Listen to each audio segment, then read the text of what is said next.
భక్త మహాశైలారా, సుబ్బారావు గారి గురించి ఎంత చెప్పుకున్నా ఇంకా తక్కువే. ఎందుకంటే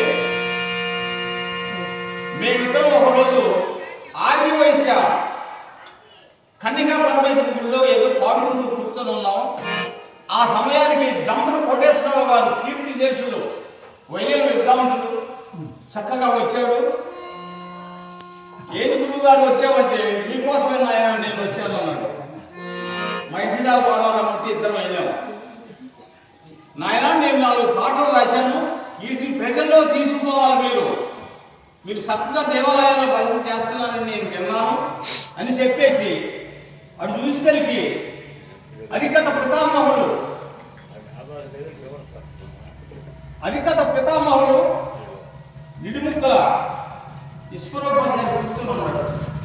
ఆ మీరేనా నీవు రాసిన